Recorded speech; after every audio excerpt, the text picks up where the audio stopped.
হরে Krishna deer devotees. তো আজকে আমরা বৃন্দাবন রম্য স্থান দিব্য চিন্তামণি ধাম নরোত্তম দাস ঠাকুরের প্রার্থনা থেকে কীর্তন করব।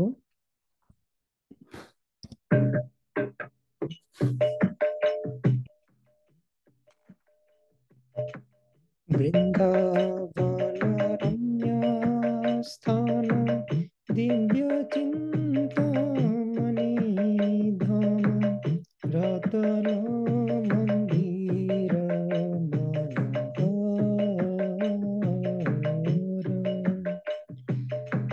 বৃন্দাবন রম্য স্থান দিব্য চিন্তামণি ধাম রতন মন্দির মনোহর।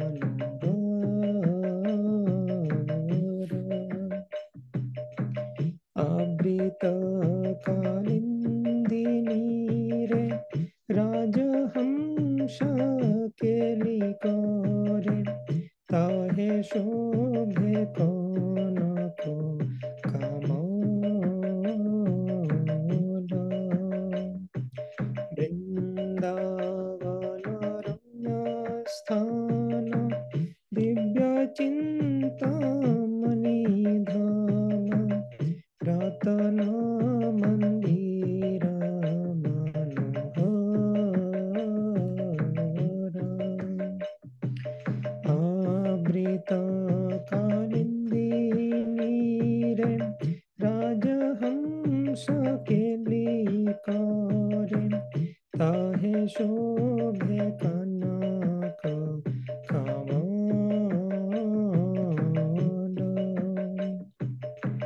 তার মধ্যে পীঠ অষ্টদলে বেষ্টিত অষ্টদলে প্রধান নায়িকা। তার মধ্যে পীঠ অষ্টদলে বেষ্টিত অষ্টদলে প্রধান নায়িকা। তার মধ্যে রত্নাসনে বসিয়াছেন দুইজন শ্যামা সঙ্গে সুন্দরী রাধিকা। বৃন্দাবন রম্য স্থান দিব্য চিন্তামণি ধাম রতন মন্দির মনোহর। অরূপ লাবণ্য রাশি অমিয়া পড়িছে খসি হাস্য পরিহাস সম্ভাষণে।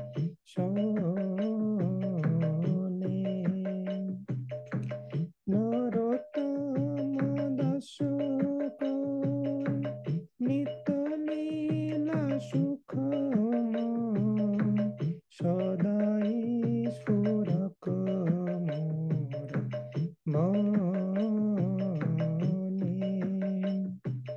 বৃন্দাবন রম্য স্থান দিব্য চিন্তামণি ধাম রতন মন্দির মনোহর।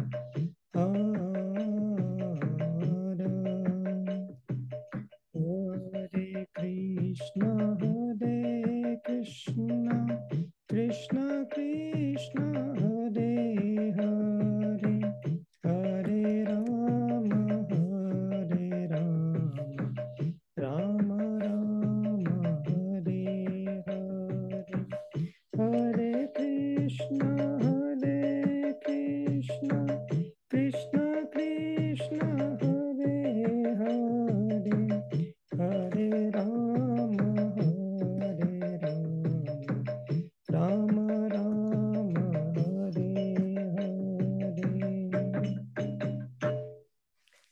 श्री वृंदावन धाम की जय।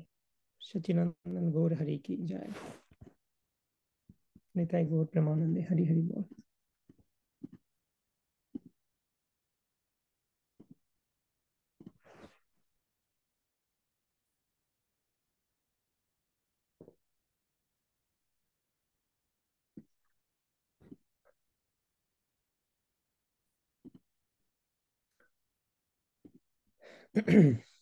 ओम अज्ञानतिमिरान्धस्य ज्ञानाञ्जनशलाकया चक्षुरुन्मीलितं येन तस्मै श्रीगुरवे नमः। श्रीचैतन्यमनोभीष्टं स्थापितं येन भूतले स्वयं रूप कदा मह्यं ददाति स्वपदान्तिकम्।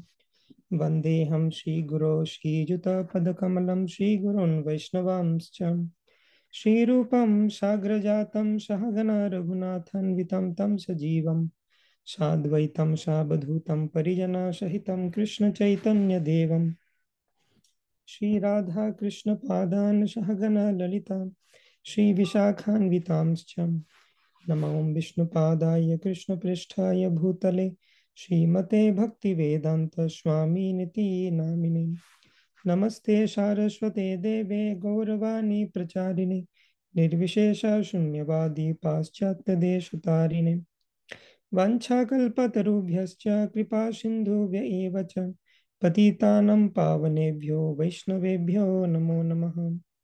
नमो महावदन्याय कृष्णप्रेम प्रदायते कृष्णाय कृष्णचैतन्य नाम्ने गौरतिशे नमः। पंचतत्त्वात्मकं कृष्णं भक्तरूपस्वरूपकं भक्तावतारं भक्ताख्यं नमामि भक्तशक्तिकम्। हे कृष्ण करुणा सिंधो दीनबंधो जगत्पते गोपेश गोपिका कांत राधा कांत नमोस्तुते। तप्त कांचन गौरांगी राधे वृंदावनेश्वरी वृषभानुसुते देवी प्रणमामि हरिप्रिये। नीलाचल निवासाय नित्याय परमात्मने बलभद्र सुभद्राभ्यां जगन्नाथाय ते नमः। जय श्री कृष्ण चैतन्य प्रभु नित्यानंद श्री अद्वैत गदाधर शिवासादि गौर भक्त वृंद। हरे कृष्णा कृष्णा कृष्णा हरे हरे हरे राम राम राम हरे हरे।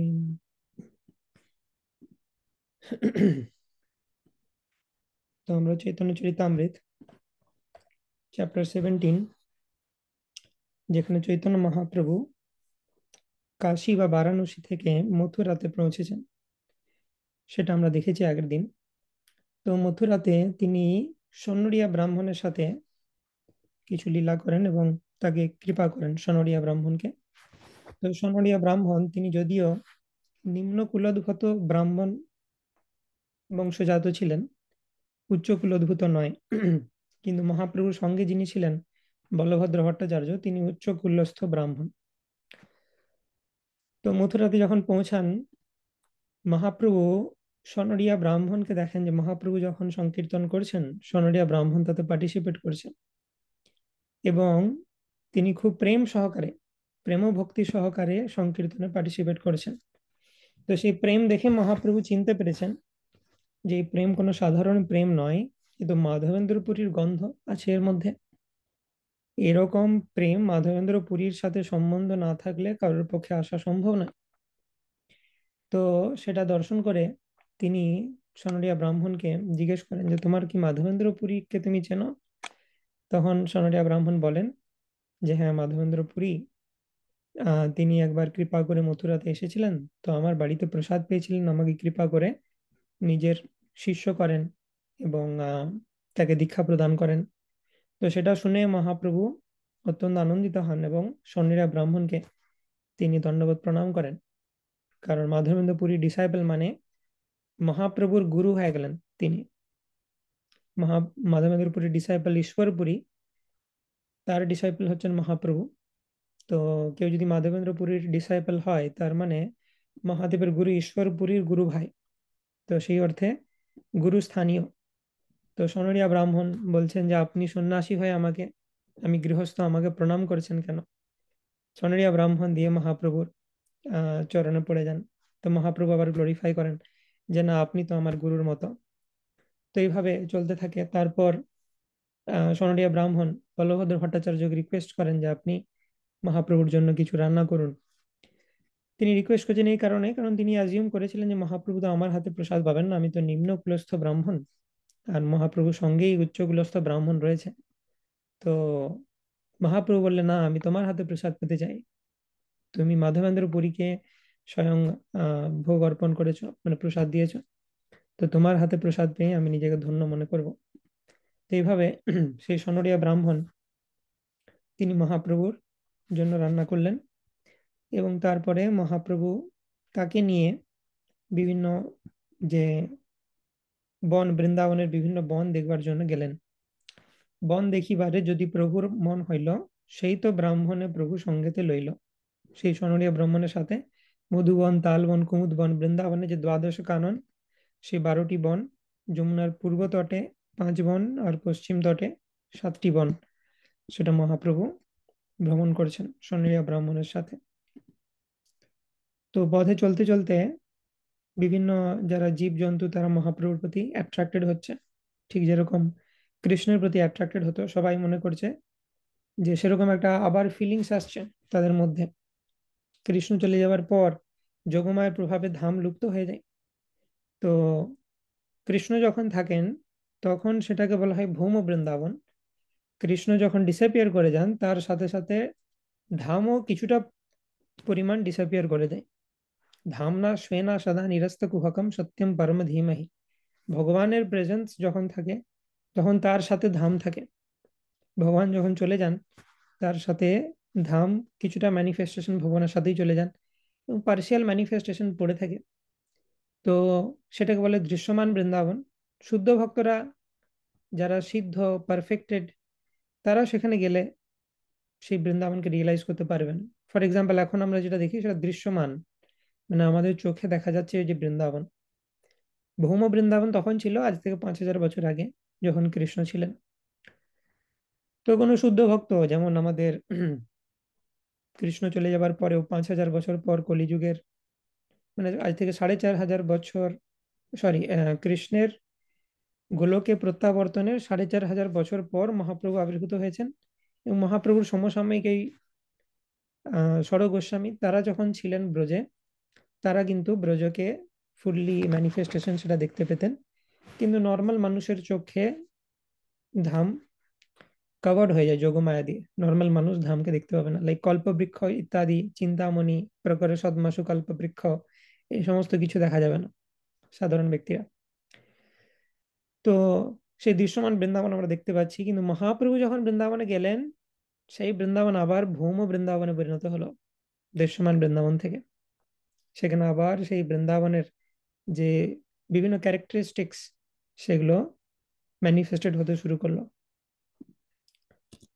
তো পথে গাভী ঘটা চরে প্রভুরে দেখিয়া, প্রভুকে বেড়য় আসি হুঙ্কার করিয়া।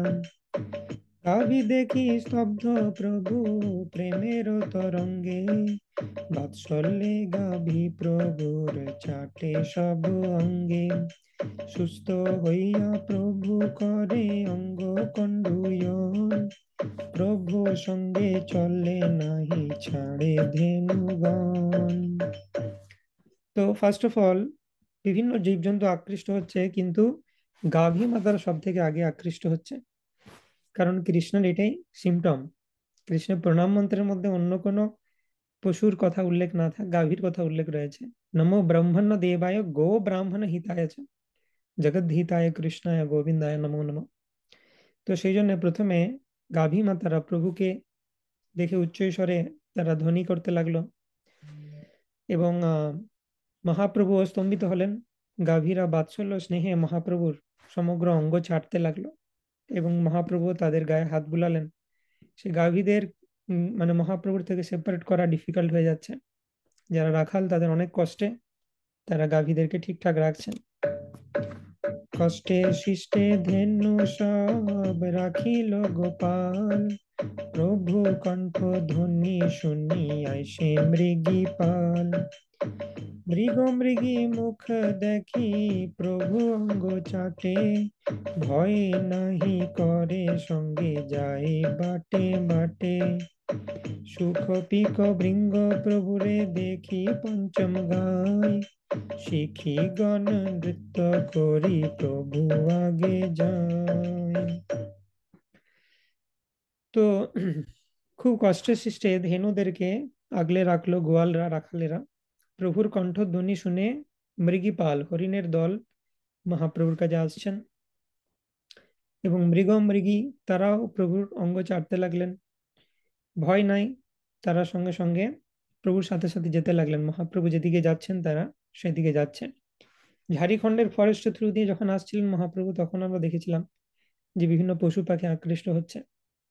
তো বৃন্দাবনের বাইরের পশু পাখিরা আকৃষ্ট যদি হয়, আর বৃন্দাবনে যারা আছেন তারা তো মহাত্মা, বৃন্দাবনে জন্ম লাভ করেছেন মানে কোটি কোটি জন্ম ধরে তারা তপস্যা করেছেন। তো সেই সমস্ত তপস্বীদের মন তো অবশ্যই আকর্ষণ করবেন ভগবান স্বয়ং মহাপ্রভু রূপে, যিনি বিরাজ করছেন বৃন্দাবন ধামে। তো ভ্রমর, কোকিল, সুখ পাখি এরা সকলে মহাপ্রভুকে দেখে বিভিন্ন সুরে গান করতে আরম্ভ করলো, এবং ময়ূরেরা মহাপ্রভুর সম্মুখে নৃত্য করতে আরম্ভ করলো।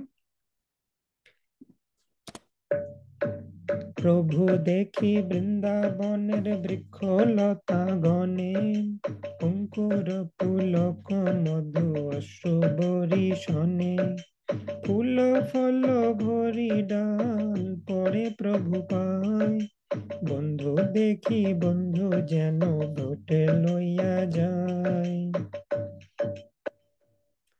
বৃন্দাবনের যারা বৃক্ষলতাগণ তারাও আনন্দে উদ্বেল হলো, এবং তারা আনন্দাস্বরূপ মধু বর্ষণ করতে লাগলো।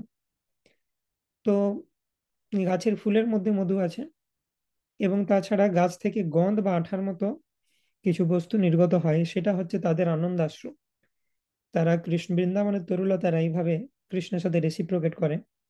তারা কৃষ্ণকে দেখে যখন আনন্দ লাভ করে, তারা মধু বর্ষণ করে এইভাবে, এবং তারা বিভিন্ন জিনিস সেটা ভগবানকে অর্পণ করে, ফুল ফল ইত্যাদি।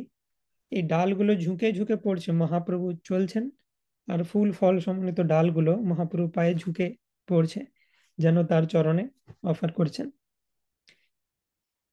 তো কৃষ্ণ বৃন্দাবনের এই যে গাছপালা তাদেরকে গ্লোরিফাই করতেন, যে দেখো এরা কত ভালো, এরা সবসময় নিজেদের সবকিছু দেয় লোকজনকে, পরহিতার্থে পুরো জীবন এদের। হম। এবং এরা সবকিছু দিয়ে লোকজনকে সেবা করে। তো বৃন্দাবনের এই সমস্ত গাছপালা কৃষ্ণকে বিভিন্নভাবে সেবা করার চেষ্টা করতেন। এরা হচ্ছে শান্ত রসের ডিভোটি। মানে শান্ত রসের ডিভোটি মানে যারা ভগবানকে ডাইরেক্টলি দাস্য রসে সেবা করেন না। 5 ধরনের মুখ্য রস রয়েছে: শান্ত, দাস্য, সখ্য, বাৎসল্য, মাধুর্য। তো শান্ত রস মানে হচ্ছে যারা জানে যে ভগবান কত মহান, কিন্তু ভগবানের আমি দাস হব এরকম যোগ্যতা আমার নেই, এটা যারা মনে করেন তারা হচ্ছে শান্ত রসের ডিভোটি। তো সেই জন্য গাছেরা, ফর এক্সাম্পল, বাতাসকে বলে যে আমাদের গাছের যে ফুল হয়েছে এই ফুলের সুগন্ধ তুমি বয়ে কৃষ্ণের কাছে নিয়ে যাও। কৃষ্ণ যখন সেদিকে পেরিয়ে যান, তারা ফুল ফল পত্র এগুলো অর্পণ করার চেষ্টা করে কৃষ্ণকে, ডালগুলো বেঁকে বেঁকে। তো এইভাবে বৃন্দাবনের যে তরুলতা তারা আহ কৃষ্ণের প্রতি রেসপেক্ট প্রদান করে। তো বৃন্দাবনের এই তরুলতা এরা খুবই স্পেশাল। তো আমাদের স্বরূপ গোস্বামী যখন বৃন্দাবনে বাস করতেন, তো সেই সময় আমরা জানি যে তারা বিভিন্ন রাত্রে বিভিন্ন গাছের তলায় শুতেন। কোনোদিন একটা ফিক্সড গাছ রাখতেন না যে এই গাছের তলায় আমি শোবো। তো তার কি কারণ? তার কারণ, একটা কারণ হচ্ছে যে আহ ষড় গোস্বামী তারা অত্যন্ত বৈরাগী ছিলেন, এবং তারা কোনো অ্যাটাচমেন্ট রাখতে চাইতেন না। যদি একই গাছের নিচে তারা বারবার শোন, তাহলে সেই গাছের প্রতি অ্যাটাচমেন্ট হয়ে যেতে পারে। তো সেই জন্য তারা বিভিন্ন গাছের নিচে বিভিন্ন দিন শুতেন। কিন্তু আমাদের রসিক আচার্যরা কমেন্ট করেছেন যে এর আরেকটা গূঢ় কারণ রয়েছে। সেই কারণ হচ্ছে যে যে গাছের নিচে গোস্বামীরা শুতেন প্রতিদিন, তারা, তাদের কাছে তো বৃন্দাবন ধাম ভৌম বৃন্দাবন রূপে ম্যানিফেস্টেড। তো তারা তো সমস্ত কিছু দেখতে পাচ্ছেন বৃন্দাবনের। বৃন্দাবনের বৃক্ষরা যে কল্প বৃক্ষ সেটা জানেন। তো সড়ক গোস্বামী প্রত্যেক গাছের নিচে গিয়ে সেই গাছকে রিকোয়েস্ট করতেন যে তোমার নিচে রাধা কৃষ্ণের যে পাস টাইম হয়েছে সেটা রিভিল করো। তো তবেই আমরা দেখতে পাবো যে গোস্বামীরা তাদের লিটারেচার বৃন্দাবনের এমন কিছু লীলা লিখেছেন যেটা জানা সম্ভব নয়। তারা তো 4,500 বছর পর এসেছেন কৃষ্ণ চলে যাবার পর। আর মহাপ্রভুর যদি টিচিংস দেখি, রূপ সনাতন গোস্বামীকে, মহাপ্রভু খুব জেনারেল টিচিংস দিয়েছেন। দেখতে পাবো আমরা 17 চ্যাপ্টার্স আছে, 19 চ্যাপ্টার থেকে স্টার্ট হবে রূপ গোস্বামী শিক্ষা। তো মহাপ্রভু জেনারেল ভক্তির সিদ্ধান্ত দিয়েছেন, গীতা ভাগবতের সিদ্ধান্ত দিয়েছেন, কিন্তু গোস্বামীরা এমন কিছু বিশেষ বিশেষ লীলার কথা বলছেন যেটা কোথাও হয়তো বর্ণনা করা নেই, কোনো শাস্ত্রেও বর্ণনা করা নেই। তো এই লীলাগুলো তাদের কাছে রিভিলড হয়েছে। তো এইভাবে বৃন্দাবনের যে বৃক্ষলতা, তারা রাধা কৃষ্ণ সমস্ত লীলার সাক্ষী। তারা কোনো সাধারণ ব্যক্তিত্ব নন। তো এরকম একটা পাস টাইম রয়েছে যে একবার একজন বাবাজি, আহ তিনি খুব বড় সন্ত ছিলেন। তো তিনি বৃন্দাবনের গাছগুলোর নিচে ভজন করতেন। তো গাছগুলোকে তিনি হরিকথা শোনাতেন। বৃন্দাবনের একজন বাবাজি রাধা কৃষ্ণের কথা গাছগুলোকে শোনাতেন। এভাবে বৃন্দাবনের বৃক্ষদের সেবা করতেন তিনি, তাদের সামনে ভাগবত পড়ার মাধ্যমে, রাধা কৃষ্ণের লীলা রিসাইট করার মাধ্যমে। তো একদিন খুব অন্ধকার ছিল, তো তিনি ভাগবত পড়তে পারছিলেন না। তো সেই বৃন্দাবনের বৃক্ষ সেই বাবাজিকে বলে উঠলেন যে বাবাজি, আপনি আজকে পড়ছেন না কেন রাধা কৃষ্ণের লীলা? প্রত্যেকদিন তো আমাকে শোনান। তো বলছে যে কি করবো বলো, আজকে তো অন্ধকার, আমি কিছু দেখতে পাচ্ছি না, তো কিভাবে পড়বো? তো বলছে তোমার জন্য আমার কোটরে তুমি হাত ঢোকাও একটা গিফট রয়েছে।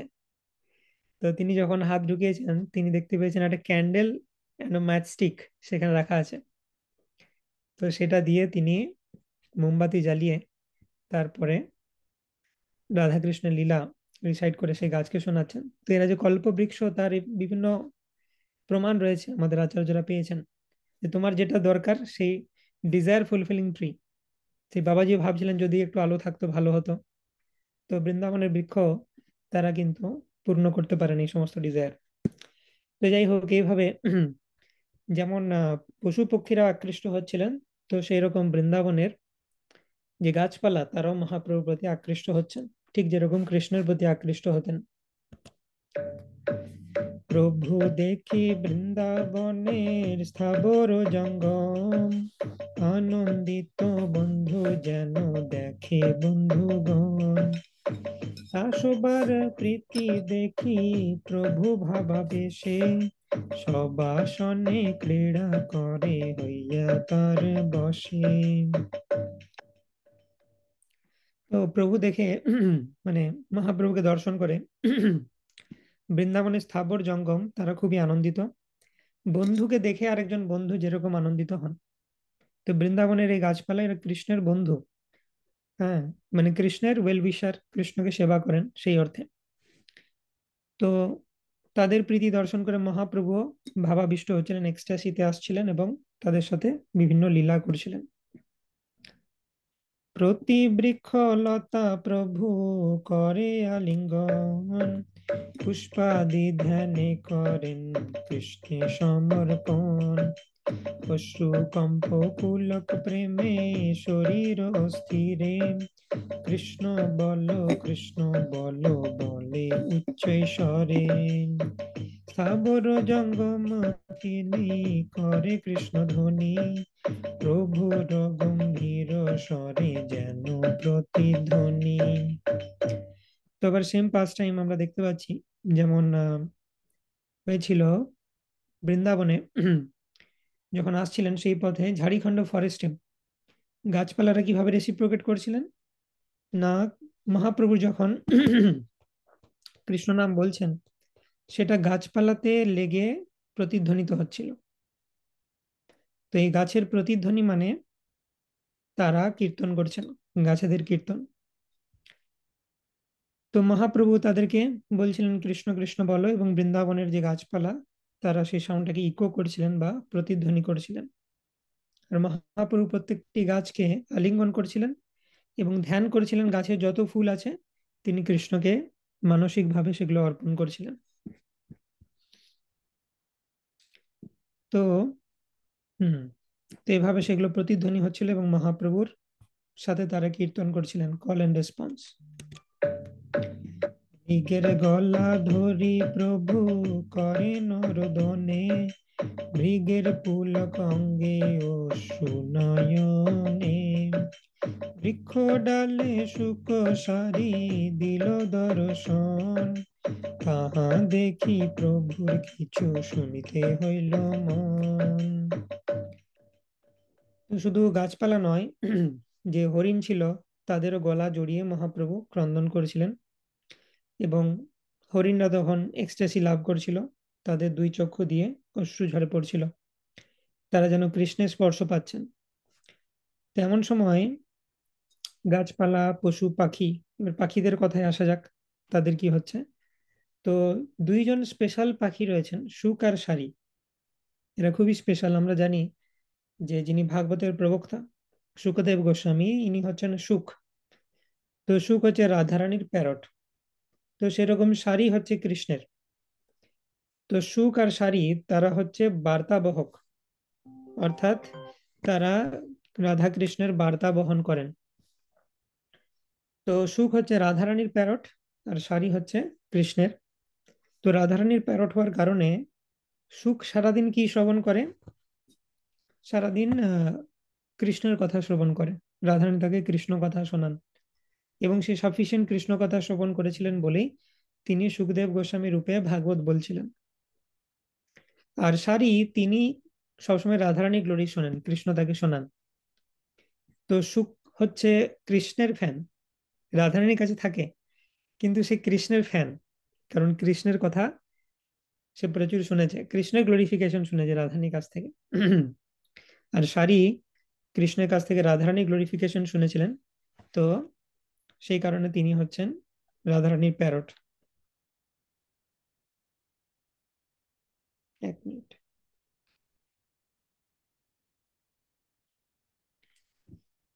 তো বৃক্ষ ডালে সুখ সারি দিল দর্শন। তো মহাপ্রভু যখন বৃন্দাবনে গেছিলেন তখন বৃক্ষের ডালে এই সুখ সারি, যেটা রাধারানী এবং কৃষ্ণের সময় ছিলেন এই বার্তাবহক, তারা মহাপ্রভুকে দর্শন দিলেন। এবং মহাপ্রভুর শোনার ইচ্ছা হলো, মহাপ্রভু জানেন যে এদের মধ্যে বিভিন্ন কথোপকথন চলে, এরা রাধা কৃষ্ণের বার্তা এক্সচেঞ্জ করে, মেসেজ ক্যারিয়ার, এবং তার সাথে এরা কিন্তু কৃষ্ণ কথা রাধা কথা করতে থাকে। তো কি কথোপকথন হচ্ছে? সুখ সারিকা প্রভুর হাতে উড়ি পড়ে, প্রভুকে শুনাইয়া কৃষ্ণের গুণ শ্লোক পড়ে। তো সুখ সারি উড়ে এসে মহাপ্রভুর হাতে এসে বসলো এবং তাকে কৃষ্ণের অপ্রাকৃত গুণাবলী বর্ণনা করতে লাগলো।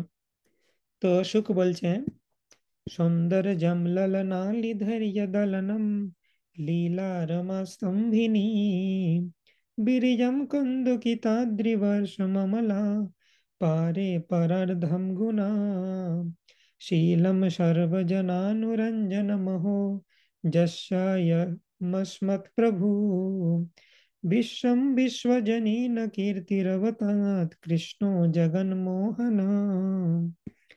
তো কৃষ্ণ কিভাবে জগন্মোহন, মানে জগৎকে মোহিত করতে পারেন কৃষ্ণ, সেটা বর্ণনা করেছেন সুখ, এবং সেটা গোবিন্দ লীলামৃতে কৃষ্ণদাস কবিরাজ গোস্বামী লিখেছেন।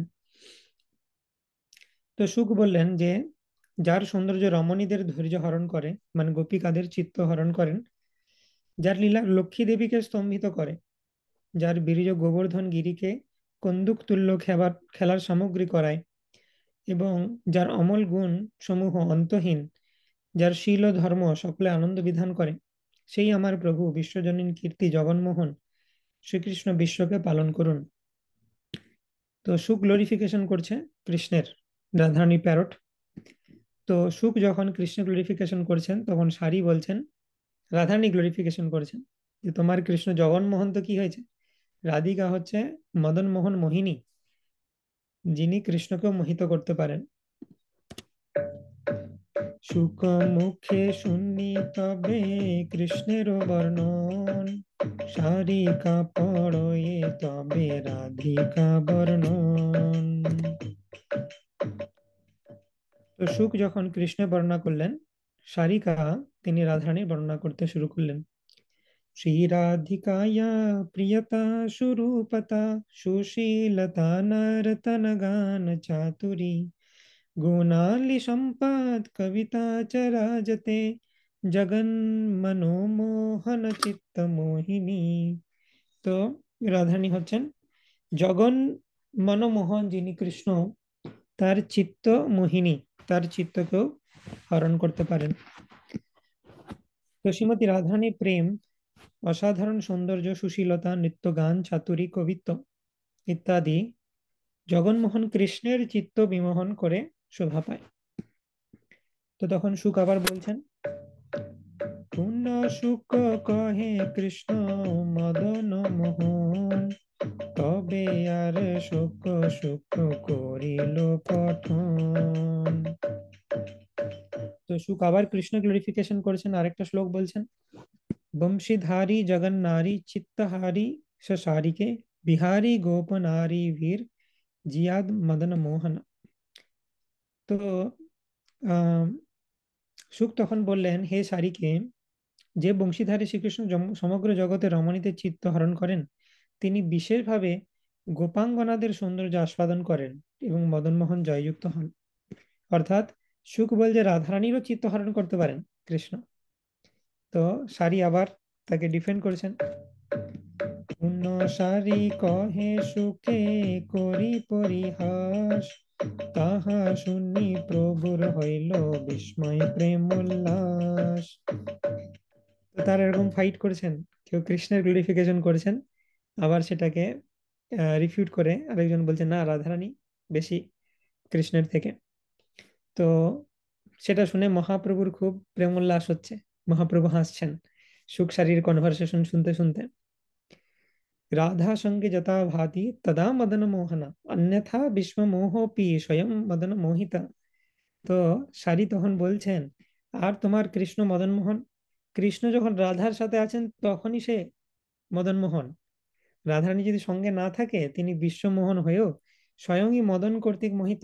রাধারানী না থাকলে তিনি নিজেই মনে হবে যেন মদন, মানে কি কামদেব, সেই কামদেব যখন কাউকে তার বাণ দিয়ে নিক্ষেপ করেন তখন সে কি হয়, তার মধ্যে সে কামন মত্ত হয়ে যায়, অপোজিট জেন্ডারের প্রতি সে আকৃষ্ট হয়ে যায়। তো রাধারানী যখন থাকেন না কৃষ্ণের সাথে, তো দেখে মনে হয় কৃষ্ণ ওরকম মদন মোহন, মানে মদমত্ত হয়ে যাচ্ছেন। রাধারানীর বিরহে তিনি কাতর হয়ে যাচ্ছেন, ঠিক যেরকম মদনের বাণের দ্বারা কোনো জাগতিক ব্যক্তি সে যেরকম অস্থির হয়ে যায়, সেরকম কৃষ্ণের দশা হয়। যদিও অবশ্যই কামদেবের বাণ কৃষ্ণের উপর কাজ করে না। কন্দর্প কোটি কমনীয় বিশেষ শোভম, কৃষ্ণর একবার যদি তাকান তাহলে সেই কামদেব, কোটি কোটি কামদেব আকৃষ্ট হয়ে যান কৃষ্ণের প্রতি। কুলশেখর মহারাজ মুকুন্দমালা স্তোত্রে বলছেন যে মদন পরিহার স্থিতি মদীয়ে মনসি মুকুন্দ পদারবিন্দ ধামনি হর নয়ন কৃশানু না কৃশোষি স্মরসি ন চক্র পরাক্রমম মুরারে। অর্থাৎ আহ কুলশেখর মহারাজ মদন দেবকে বা কামদেবকে একটা চেতাবনী দিচ্ছেন, ওয়ার্নিং দিচ্ছেন যে ডিয়ার কামদেব, তুমি জানো তো ভালো করে আমি কে, আমি হচ্ছে কৃষ্ণের ভক্ত, so please don't mess with me, আমার সাথে কোনো রকম কায়দা করার চেষ্টা করো না। তো লেট মি রিমাইন্ড ইউ, ও কামদেব, আমি তোমাকে মনে করিয়ে দিতে চাই, হর নয়না কৃষাণু না কৃষোষী, মনে আছে হর মানে শিবজির সামনে গিয়ে তোমার কি হয়েছিল, হর নয়না মানে শিবজির ত্রিনয়নের তৃতীয় নয়নের কৃষানুনা, সেখান থেকে নির্গত অগ্নির দ্বারা কৃষোষী তুমি পুড়ে তোমার পুরো শরীরটা ভ্যানিশ হয়ে গেছিল। শিবজি ধ্যান করেছিলেন, কামদেব তাকে ডিস্টার্ব করতে গেছিলেন, যে কামদেবের এই অবস্থা হয়েছিল যে শিবজির থার্ড নয়ন দিয়ে যে অগ্নি নির্গত হয় সেটা দিয়ে কামদেব পুরো শরীর পুড়ে গেছিল। তারপর থেকে কামদেব ফর্মলেস হয়ে যায়, সেই জন্য তার নাম অনঙ্গ। সেই জন্য কৃষ্ণের আরেক নাম অনঙ্গ মোহন, যিনি কামদেবকে মোহিত করতে পারেন। কামদেবের একটা নাম হচ্ছে অনঙ্গ, কাম গায়ত্রী মন্ত্র এই নামটার উল্লেখ রয়েছে। তো কুলশেখর মহারাজ রিমাইন্ড করেছেন কামদেবকে, হরনয়না কৃষাণু না কৃষোষী, মনে আছে তো শিবজির সামনে গিয়ে কি হয়েছিল। আর সেই শিবজির ও বশ কিন্তু আমার, আমি যার ভক্ত তিনি এই শিবজিরও বশ। তাহলে তার ভক্তের সাথে তুমি যদি ছেড়ছাড় করো তোমার কি হবে সেটা তুমি ভালো করেই জানো। স্মরসিনা চক্র পরাক্রম মুরারে, আমার বসের হাতে চক্র দেখেছো তো, সেটা যদি চালাই তোমার উপর, তুমি কিন্তু আর বাঁচবে না। শিবজি শরীরটা পুড়িয়ে দিয়েছিল, তবু অদৃশ্য রূপে তুমি ভ্রমণ করছো, কিন্তু আমার বস যদি সুদর্শন চক্র চালায় তাহলে হয়ে গেল তোমার। তো এইভাবে আহ কামদেবকে ডিভোটিরা, কুলশেখর মহারাজের মতো তারা এরকম চেতাবনী দিচ্ছে, অর্থাৎ কামদেব তার প্রভাব খুবই সীমিত। কৃষ্ণ বা কৃষ্ণ ভক্তের উপর তার কোনো প্রভাব নাই, কৃষ্ণ ভক্তের উপরই প্রভাব নাই, তার কৃষ্ণের উপর কি প্রভাব। তথাপি যখন রাধারানী কৃষ্ণের সাথে থাকেন না, তখন কৃষ্ণ অবস্থা দেখে মনে হয় যেন তিনি মদনের বাণের দ্বারা আহত হয়েছে, এরকম মনে হয়। তো সেটাই সারি বলছেন যে রাধারানীর সাথে থাকলে তখন কৃষ্ণ খুব হ্যাপি, কৃষ্ণের যে সৌন্দর্য সেটা মদনকে মোহিত করতে পারে। কিন্তু রাধারানীর সাথে না থাকলে কৃষ্ণ নিজেই তো মর্মাহত, তাহলে তাকে দেখে কে আকৃষ্ট হবে। তাই তোমার কৃষ্ণ মদন মোহন, মদন মোহন এত যে শ্লোক বলছো, তো মদন মোহন তখনই যখন রাধারানীর সঙ্গে থাকেন, মদন মোহন মোহিনী যখন সঙ্গে থাকেন, তাহলে কৃষ্ণ মদন মোহন রাধারানীর জন্য। তো এইভাবে তারা ফাইট করছেন একে অপরের সাথে, সেটা দেখে মহাপ্রভুর আনন্দ হচ্ছে। শুক সারি উড়ি পুনঃ গেল বৃক্ষ ডালে, ময়ূরের নৃত্য প্রভু দেখে কুতূহলে। ময়ূরের কণ্ঠ দেখি প্রভুর কৃষ্ণ স্মৃতি হইল, প্রেমাবেশে মহাপ্রভু ভূমিতে পড়িল। প্রভুরে মূর্ছিত দেখি সেই তো ব্রাহ্মণ, ভট্টাচার্য সঙ্গে করে প্রভুর সন্তর্পণ। তো সুখ সারির সাথে এপিসোড হয়ে গেল। তারা কৃষ্ণ এবং রাধারানীর কথা মহাপ্রভুকে শোনালেন। তো তারা উড়ে অন্য বৃক্ষের ডালে চলে গেল।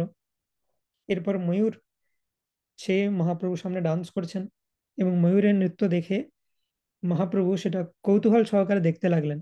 তো ময়ূরদের সাথে কৃষ্ণ অনেক লীলা করতেন। হুম। এবং ময়ূর কৃষ্ণ খুব প্রিয় ছিল। তো একবার ময়ূর বলছেন যে কৃষ্ণ, তুমি তো ভগবদ গীতায় লিখেছ, পত্রম পুষ্পম ফলম তোয়ম ইয়ো মে ভক্তা প্রয়চ্ছতি, তো আমরা তো কিছুই দিতে পারি না, তো কি দিতে পারি। তো আমাদের যে শিখি পুচ্ছ, মানে ময়ূরের যে পুচ্ছ পালক রয়েছে, সেটা কাইন্ড অফ পাতার মতো দেখতে, তা আমি সেটাই অর্পণ করতে পারি তোমার চরণে। তো সেই যে অর্পণ, সেটা অন্তর থেকে অর্পণ, ভক্তি সহকারে। ভগবান কি বলেন, জমে ভক্তিয়া প্রয়চ্ছতি, তো ভক্তি সহকারে তোমার যা আছে সেটাই তুমি অর্পণ করো। তো সেই জন্য ময়ূর যখন সেটা অর্পণ করলেন, ভগবান সেটা মাথায় করে রাখলেন, এবং সেটা কখনো ভগবান ত্যাগ করেন না। তো এইভাবে বৃন্দাবনের যারা ময়ূর তারা অত্যন্ত স্পেশাল। তো ময়ূরের কণ্ঠ দেখি, ময়ূর কণ্ঠ যে রং সেটা হচ্ছে ডার্ক নীল কালারের। তো সেটা দেখো মহাপ্রভুর কৃষ্ণ স্মৃতি হচ্ছেন। তো মহাপ্রভু যা কি রাধারানীর ভাবে মহাপ্রভু যা কিছু নীল অবজেক্ট দেখে, সেটা দেখলেই তিনি প্রেমাবেশে মূর্ছিত হয়ে যান। তো ময়ূরের কণ্ঠ দেখি মহাপ্রভুর কৃষ্ণ স্মৃতি হইল, এবং তিনি প্রেমাবেশে মূর্ছিত হয়ে পড়ে গেলেন। তো বলভদ্র ভট্টাচার্য দেখেছেন অলরেডি, আস্তে আস্তে আস্তে তিনি হ্যাবিচুয়েটেড হয়েছেন যে মহাপ্রভু এরকম মাঝে মধ্যে মূর্ছিত হতে থাকেন। সনড়িয়া ব্রাহ্মণ এটার সাথে খুব একটা পরিচিত ছিলেন না।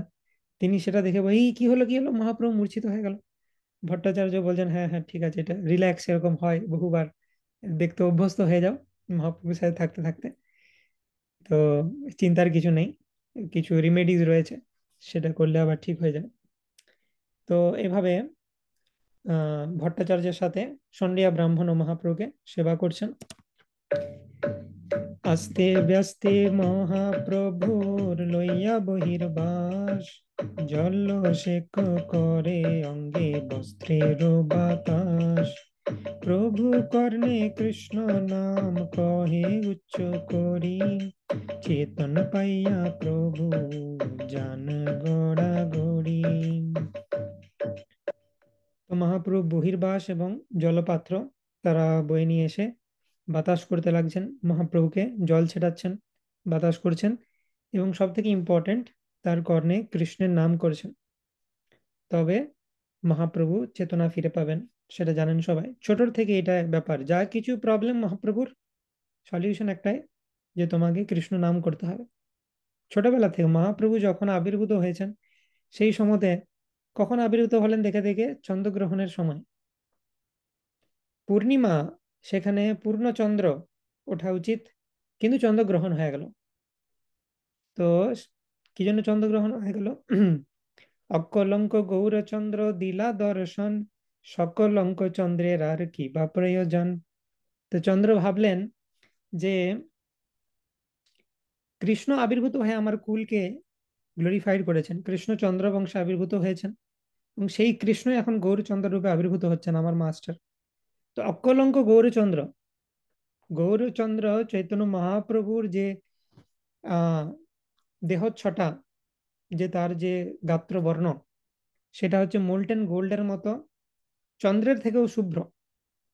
চন্দ্রের মধ্যে কলঙ্ক রয়েছে, কিন্তু মহাপ্রভুর দেহ কান্তিতে কোনো কলঙ্ক নেই। সুবর্ণ বর্ণ হেমাঙ্গী ওরঙ্গাস চন্দনাঙ্গাদি, সন্ন্যাসকৃচ্ছমো শান্ত নিষ্ঠা শান্তি পরায়ণ।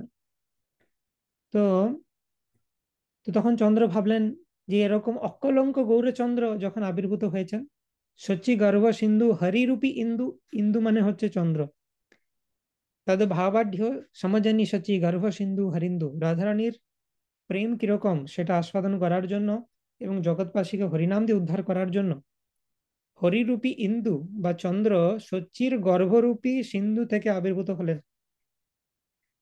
তো সমুদ্রে মুন রাইজ দেখতে খুব ভালো লাগে, সানরাইজ দেখতে যেরকম ভালো লাগে সেরকম মুন রাইজ, অর্থাৎ সমুদ্রের জল রয়েছে এবং চন্দ্র সেখান থেকে উদিত হচ্ছেন। তো সেটা কিরকম লাগবে? চন্দ্র যখন হরাইজনে আছেন তখন সেই পুরো জলটা ঝলমল করবে, তারপরে চন্দ্র যখন উদিত হবেন তার যে রিফ্লেকশন সেটা জলে পড়বে। তো সেই রকম গৌর যে চন্দ্র বা হরিরূপী ইন্দু, তিনি সচি গর্ভ সিন্ধু থেকে উদিত হচ্ছেন।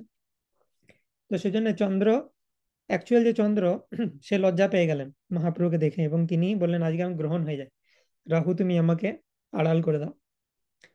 তো সেই সময়তে কাস্টম ছিল যে সবাই হরিনাম নেবে।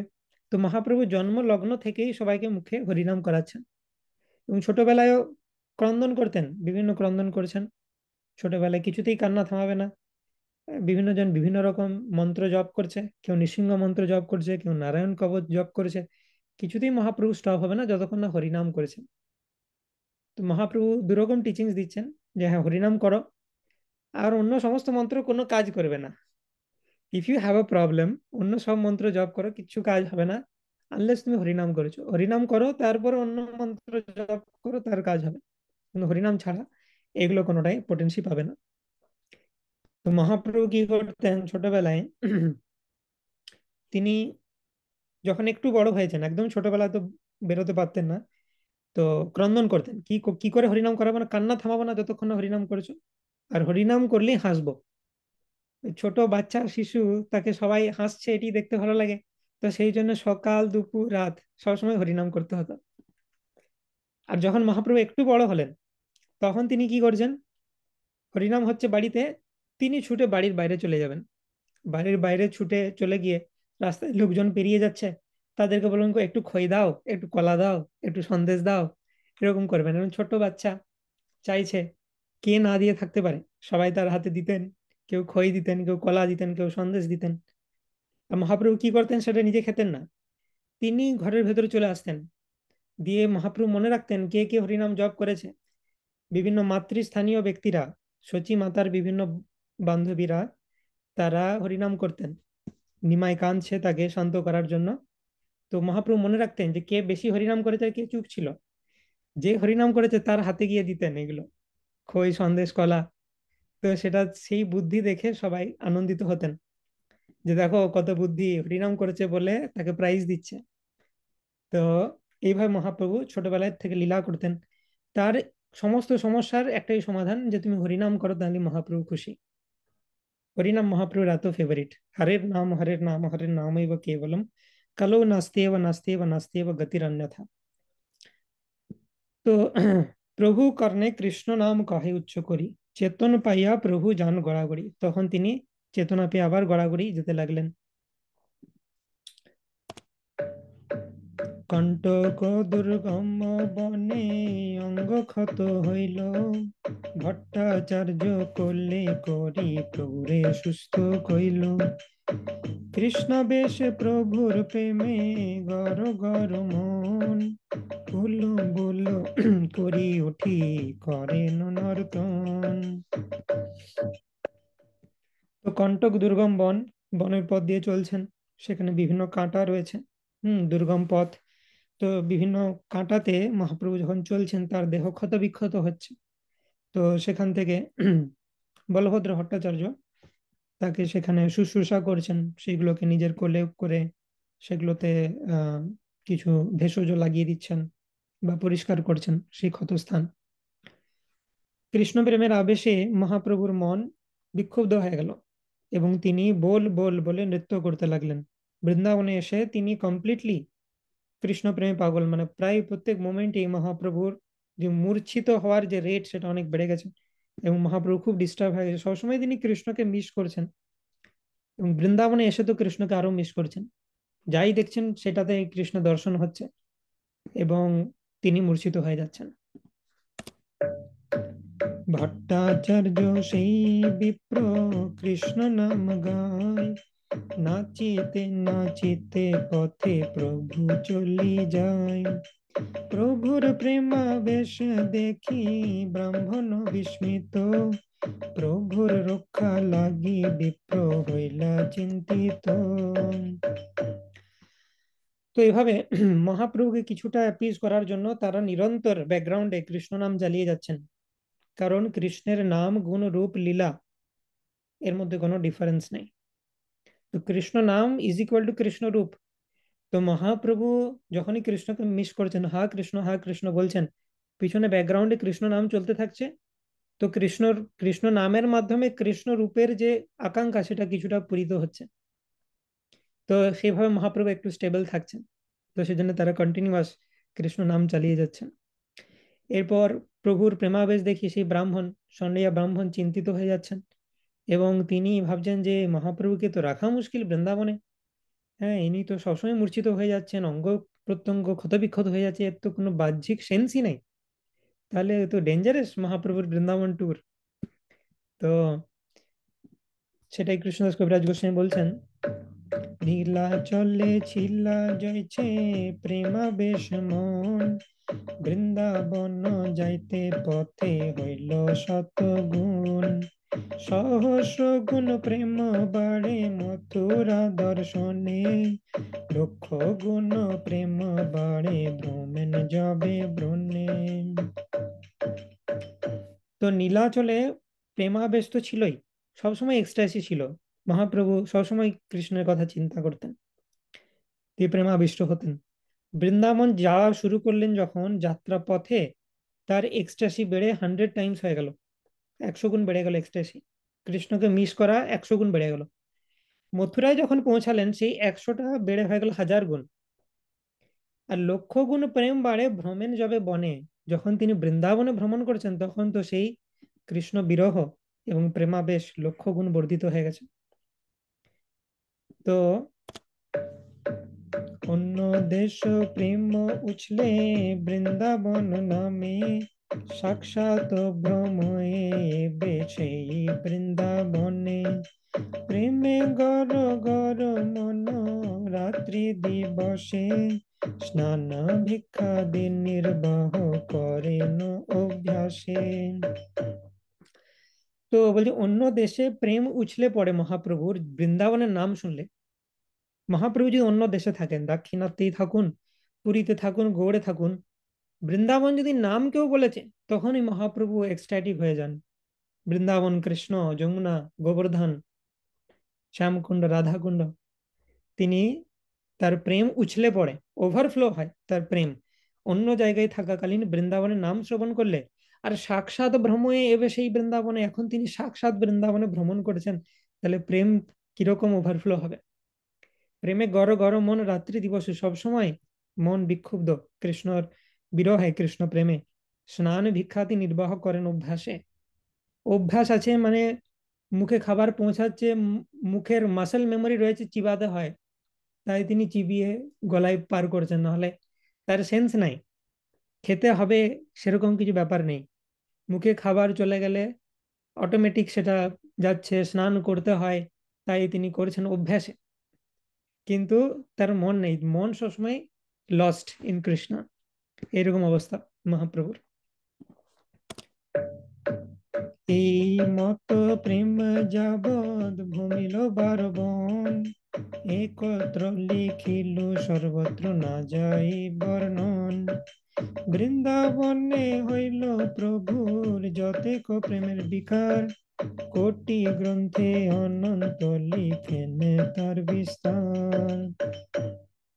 তো এইভাবে মহাপ্রভু এক্সট্যাসি সহকারে বৃন্দাবনের যে 12 বন সেটাতে ভ্রমণ করলেন, এবং বৃন্দাবনে চৈতন্য মহাপ্রভুর যে প্রেমের বিকার হয়েছিল সেটা আমার লেখার সামর্থ্য নেই। কৃষ্ণদাস কবিরাজ গোস্বামী বলছেন, কিছু কিছু এক্সাম্পল আমি দিলাম। তো এটা তো অনন্তদেব স্বয়ং লিপিবদ্ধ করবেন, তার 1000 মাউথসে তিনি যদি অনন্তকাল গ্লোরিফাই করেন তিনিও শেষ করতে পারবেন না মহাপ্রভুর কি কি এক্সট্যাসি হয়েছিল বৃন্দাবন ভ্রমণ করাতে। তাহলে আমি কি করে বলবো সেটা। হুম। তো আমি সেটার এক কণও লিখতে পারি না, কৃষ্ণদাস কবিরাজ গোস্বামী বলছেন। তবু লিখিবারে না রে তার এক কোণ, উদ্দেশ্য করিতে করিবিক দর্শন। জগত ভাসিল চৈতন্য লীলার পাথারে, যার যত শক্তি তত পাথারে সাঁতারে। শিরূপ রঘুনাথ পদে যার আস, চৈতন্য চরিতামৃত কহে কৃষ্ণ দাস। তো আমি সেটার এক কোণাও লিখতে পারছি না মহাপ্রভুর যে এক্সট্যাসি। জগৎ ভাসিল চৈতন্য লীলার পাথারে, চৈতন্য লীলা হচ্ছে অগাধ, অগাধ বন্যার মতো সমস্ত জগৎকে ভাসিয়েছেন। যার যতটা শক্তি সে এই বন্যার মধ্যে সাঁতার কেটে বিভিন্ন জায়গা এক্সপ্লোর করতে পারবে। চৈতন্য লীলা হচ্ছে ম্যাসিভ, এর কোনো শেষ নেই। সাঁতার কেটে এক জায়গা থেকে আরেক জায়গায় যেতে হয়। মানে চৈতন্য লীলার বিভিন্ন অ্যাসপেক্ট তুমি বুঝতে পারবে তুমি যদি এক্সপার্ট সাঁতারু হও, মানে পিওর ডিভোটি হও, তাহলে তুমি বিভিন্ন অ্যাসপেক্ট বুঝতে পারবে, নাহলে একটা অ্যাসপেক্টে তুমি ডুবে যাবে, সেটা বুঝতেই তোমার জীবন শেষ হয়ে যাবে। হুম। তো সেই জন্য বলছে আমি তো অত এক্সপার্ট সাঁতারু নই, কৃষ্ণদাস কবিরাজ গোস্বামী বলছেন, তাই কিছু কিছু অ্যাসপেক্ট আমি জানতে পেরেছি সেটা বললাম। এবার বাকি অনন্তদেব স্বয়ং, যিনি ভগবানের অংশ, বলরাম স্বয়ং, তিনি বলতে পারবেন। তো রূপ রঘুনাথ পদে যার আজ, চৈতন্য চরিতামৃত কহে কৃষ্ণদাস। তো এরপর 17 চ্যাপ্টার কমপ্লিট হলো, মহাপ্রভু বৃন্দাবনে কিভাবে ভ্রমণ করলেন সেটা বর্ণনা হলো। এরপরে বৃন্দাবন থেকে তিনি রিটার্ন জার্নি, সেটা বর্ণনা করা হবে নেক্সট চ্যাপ্টারে। এবং তারপর ধীরে ধীরে 19 চ্যাপ্টারে রূপ গোস্বামীকে শিক্ষা দেবেন, প্রয়াগে যখন আসবেন বৃন্দাবন থেকে রিটার্ন করার সময় রূপ গোস্বামী শিক্ষা 19 চ্যাপ্টার। তারপর বারাণসীতে আসবেন, সনাতন শিক্ষা 20 থেকে 24, 20, 21, 22, 23, 24, 5 চ্যাপ্টার্স, অনেক বড় বড় চ্যাপ্টার সনাতন শিক্ষা।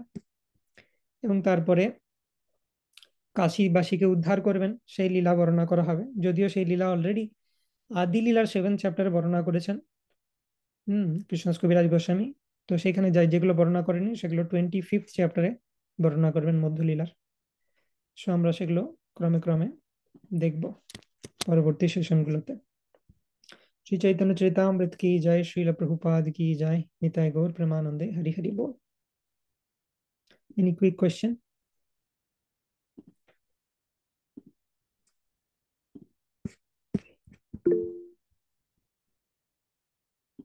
गूगल मीट है।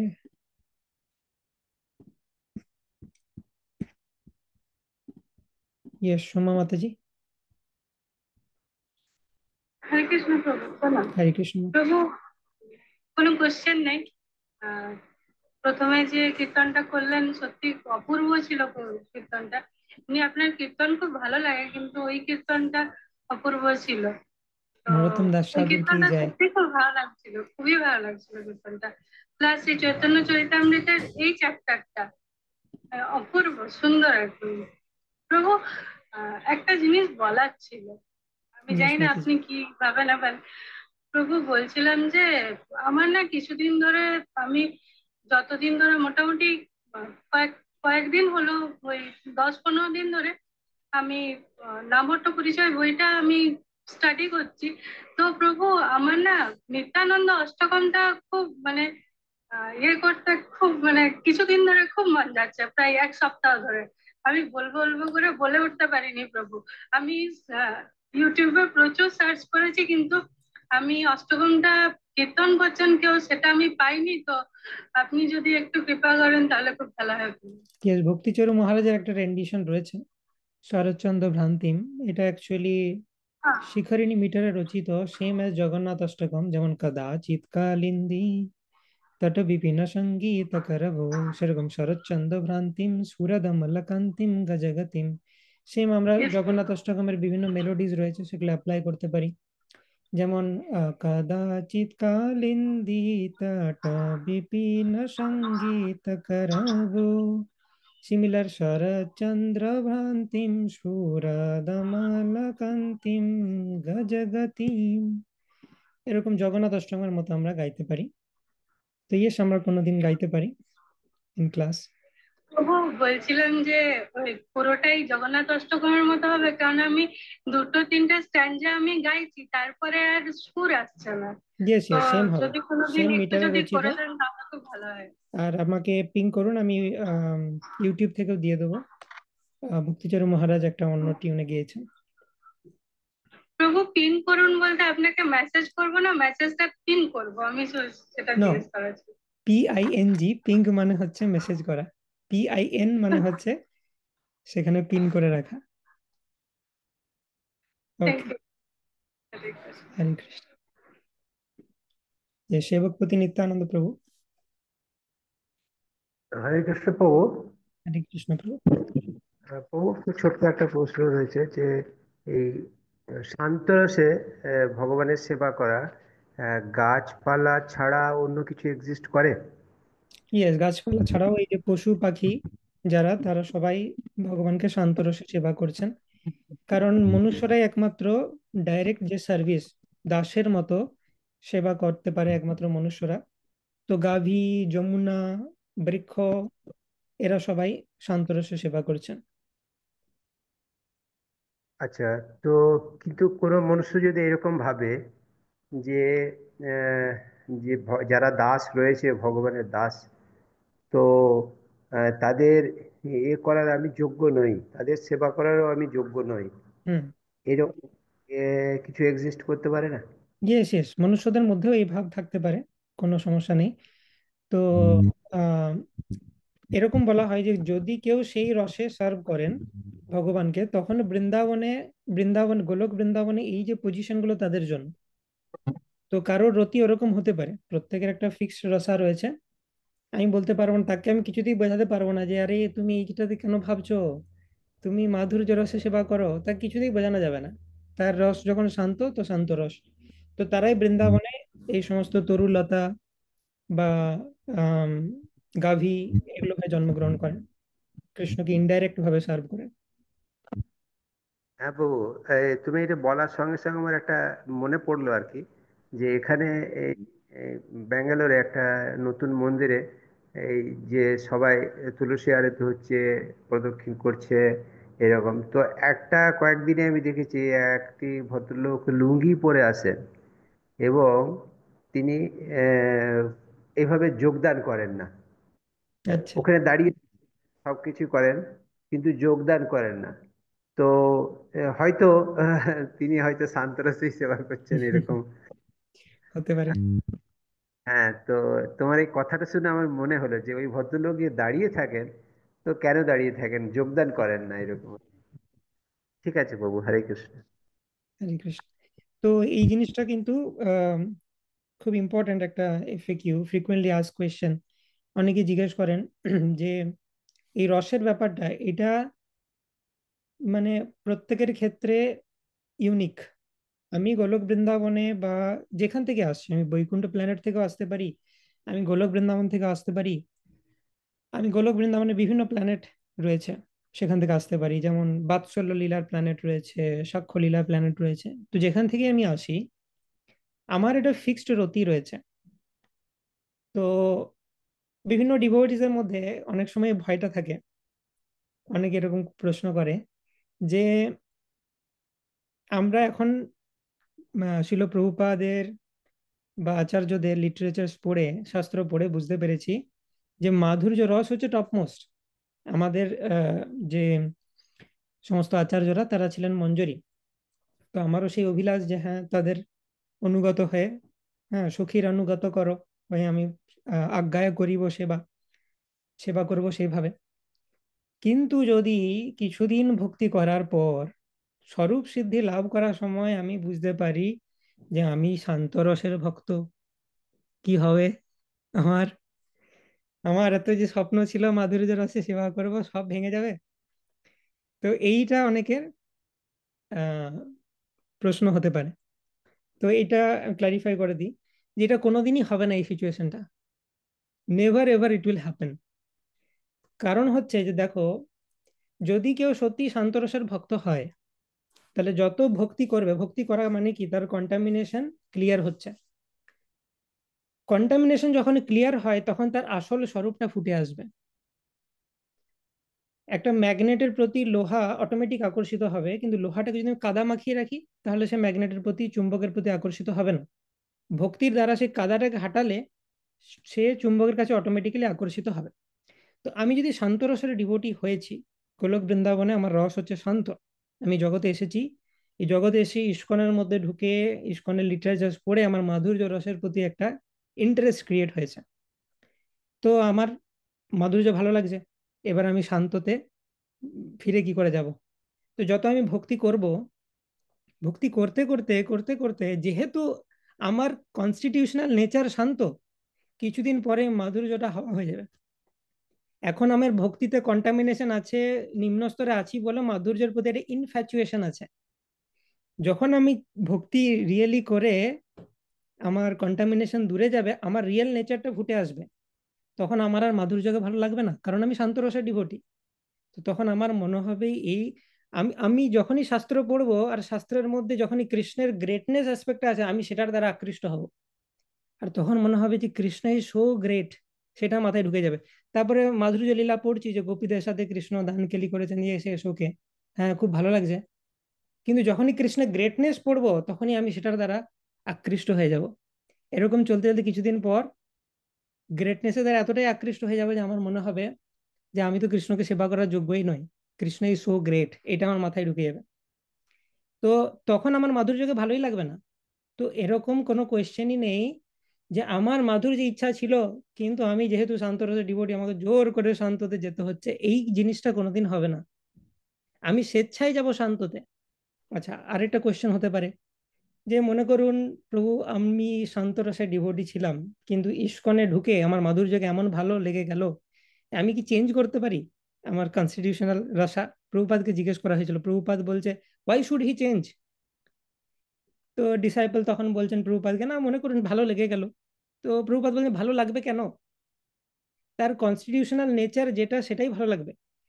ছোটবেলাতে থাকতে থাকতে যখন কারোর বোধ না হয়, বিভিন্ন জিনিসের প্রতি ইনফ্যাচুয়েশন হয়, মানে immaturely we get attracted to some things.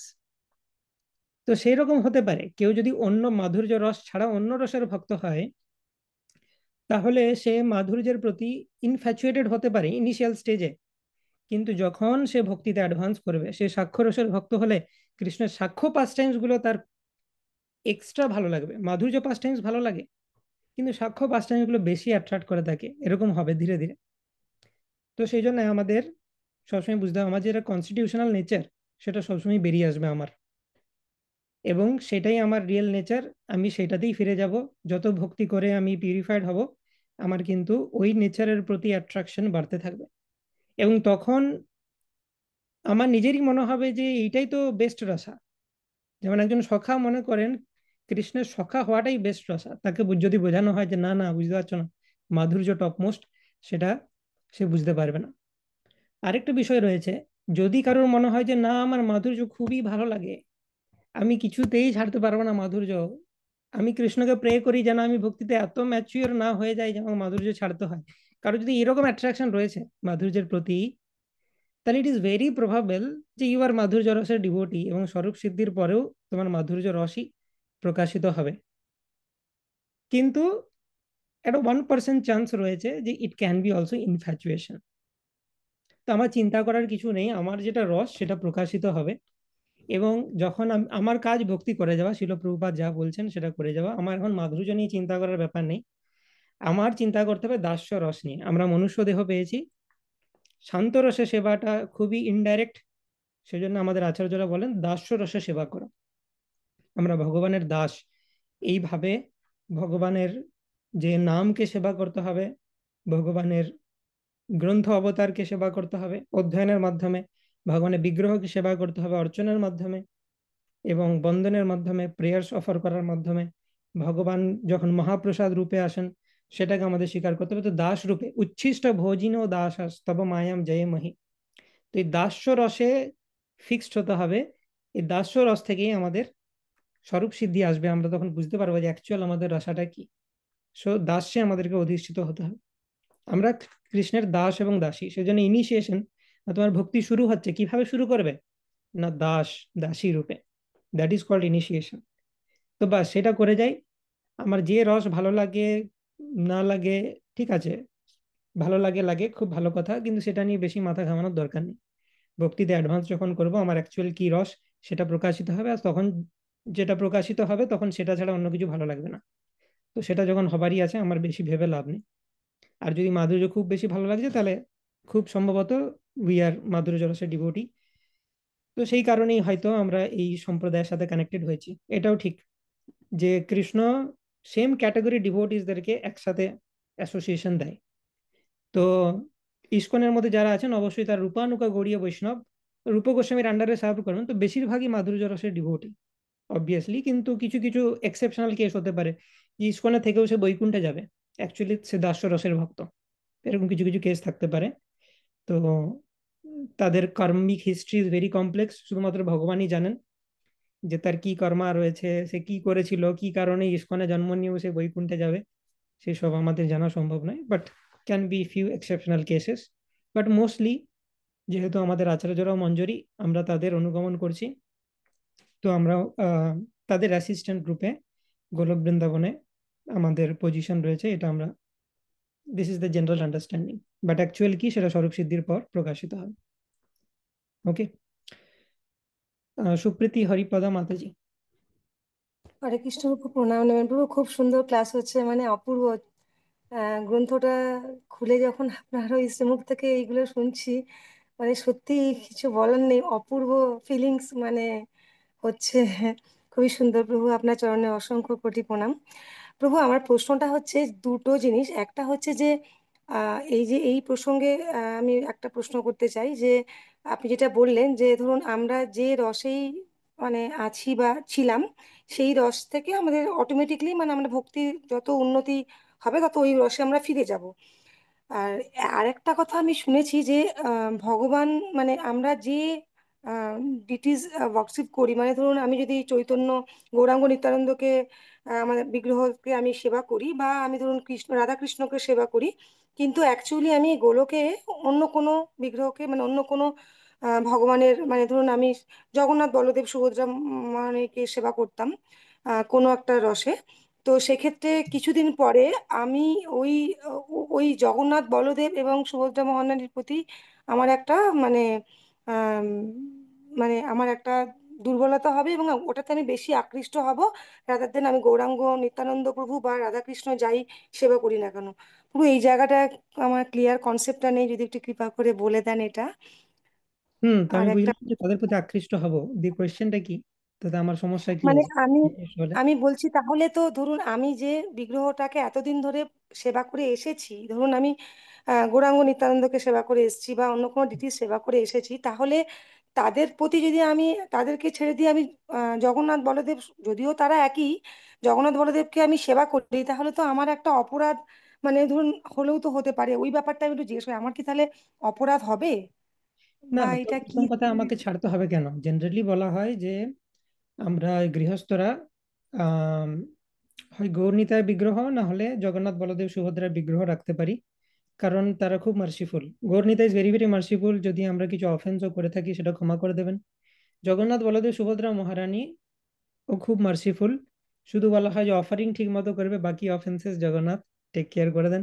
গৌরনীতার ক্ষেত্রে অফারিং ঠিকঠাক না হলেও চলবে, তাই বলে যে আমি যদি ইচ্ছাকৃত ভাবে অপরাধ শুরু করি তাহলে নাম বলে পাপ অপরাধ হয়ে যাবে, এবং ওই রকমই ব্যাপার হয়ে যাবে যে ইচ্ছাকৃত ভাবে আমি করছি, then that will be a dangerous offence.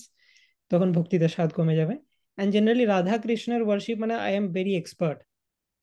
তো তখন মানে রাধা কৃষ্ণের ওয়ার্শিপ করা মানে তুমি ড্রাইভিং লাইসেন্স নিয়ে রাস্তায় নেমে গেছো গাড়ি চালাতে, কেউ তোমাকে এখন কনসিডার করবে না যে তুমি লার্নার, এর লেখা আছে একটু সাইড ছেড়ে দিই, এসব কেউ বলবে না। গৌর নিতাই, জগন্নাথ বলদেব সুভদ্রা ঠিক আছে, কিন্তু যখনই তুমি রাধা কৃষ্ণের ওয়ার্শিপে কিছু প্রবলেম করবে, দেন সেটা একটু প্রবলেমেটিক হয়ে যায়। তো সেই জন্য বলা হয় যে আলেখ্য রাখতে পারি, মন্দিরে ভালো করে সেবা হচ্ছে, আমার বাড়িতে আমি আলেখ্যতে সেবা করছি। তো পয়েন্ট ইজ, যদি আমার কাছে কোনোভাবে গৌর নিতাই, জগন্নাথ বলদেব সুভদ্রা, রাধাকৃষ্ণ সবাই চলে এসেছে কোনোভাবে, আমি সবাইকেই সেবা করব। আমি দাস, আমার এখন অন্য কিছু ভাবারই দরকার নেই, আমি সবার দাস। গৌর নিতাইয়েরও দাস, জগন্নাথ বলদেব সুভদ্রাও দাস, রাধাকৃষ্ণেরও দাস। তো দাস রূপে আমি সবাইকে সেবা করবো। এরপরে স্বরূপ সিদ্ধি যখন আসবে তখন বোঝা যাবে যে কি হবে। আর স্বরূপ সিদ্ধি হয়ে গেল, আমি বুঝতে পারলাম যে আমি গোলক বৃন্দাবনের এই, তা বলে কি আমি অলটার থেকে সব সরিয়ে দেবো? না, সবই কৃষ্ণের রূপ, তাকে বিভিন্ন রূপে আমি সেবা চালিয়ে যাব। কিন্তু আমার বিশেষ আকর্ষণ হতে পারে কোনো বিগ্রহের প্রতি, কোনো ইষ্টদেব থাকতে পারে। কারোর ইষ্টদেব নৃসিংহদেব, অল্টারে প্রচুর বিগ্রহ রয়েছেন, কিন্তু নৃসিংহদেবের প্রতি বিশেষ আকর্ষণ। আমরা বলছিলাম তো নৃসিংহানন্দ ব্রহ্মচারী, প্রদ্যুম্ন ব্রহ্মচারী, যাকে মহাপ্রভু নাম দিয়েছিলেন নৃসিংহানন্দ।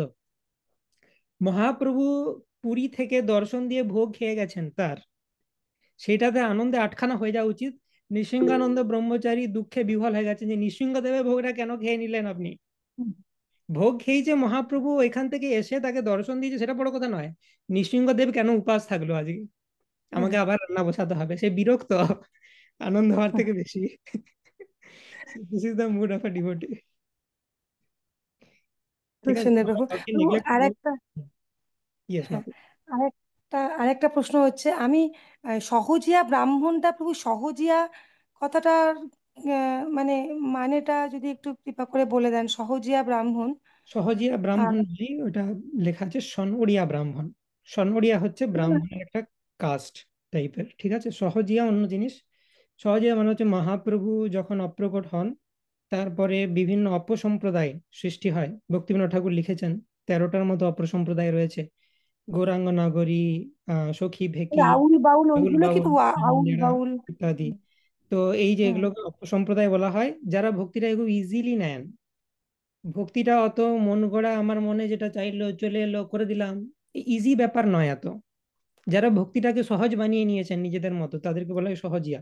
যারা শাস্ত্র মতে, শাস্ত্রের দেখানো রাস্তা ফলো করেন না, সেই রাস্তাটা একটু কঠিন হতে পারে, কিন্তু আমি নিজের মতো মনের মতো করে সহজ করে নিয়েছি যে আমি তো এইটি করব, দিয়ে আমি নিজেকে গৌরাঙ্গের পার্ষদ বলবো। তো এইটাকে বলা হচ্ছে সহজিয়া আজম। তো সহজিয়া আলাদা জিনিস। আর এখানে যেটা বলা হচ্ছে সনৌড়িয়া ব্রাহ্মণ। আচ্ছা প্রভু। প্রভু আরেকটা প্রশ্ন করব। ইয়েস মাতাজি।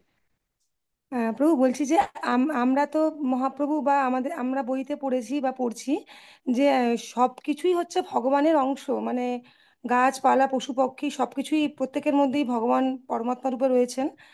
তো প্রভু আমি যখন বিশেষ করে আমার বাগান পরিষ্কার করি, তখন আমি অনেক গাছপালাকে উপড়ে ফেলে দিই।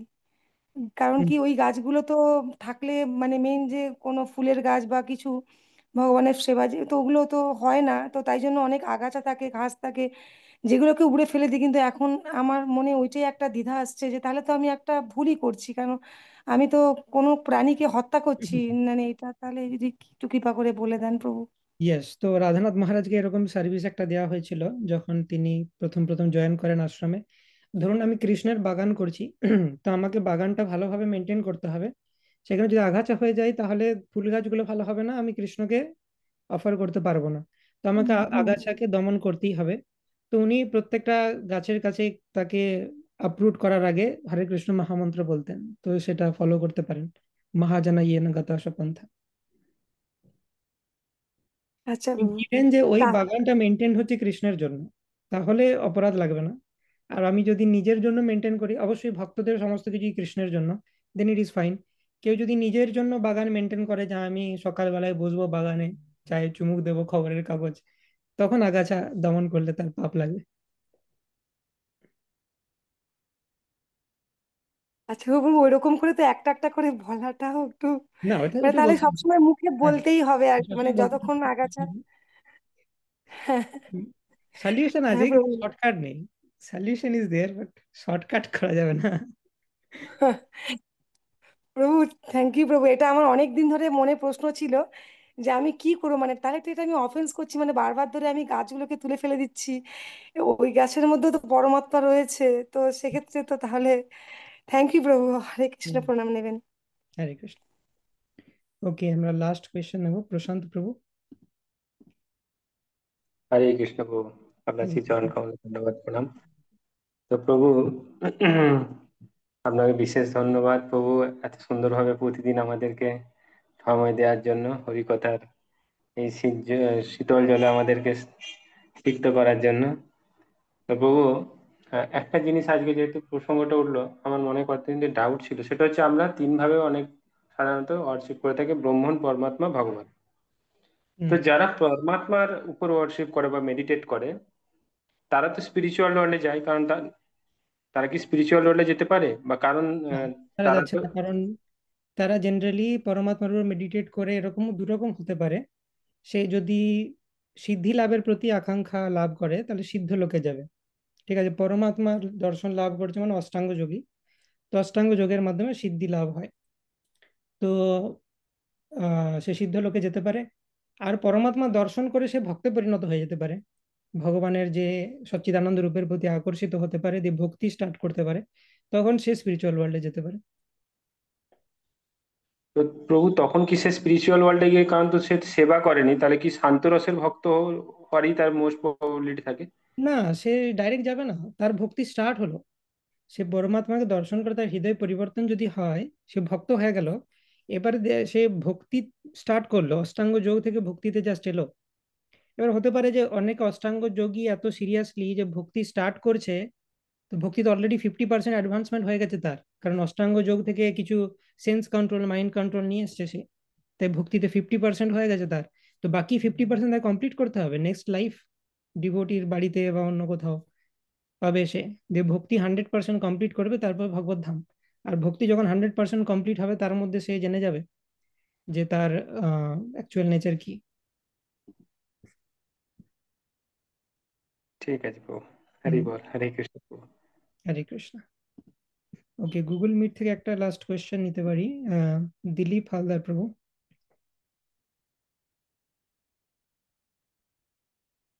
আনমিউট করতে পারেন প্রভু।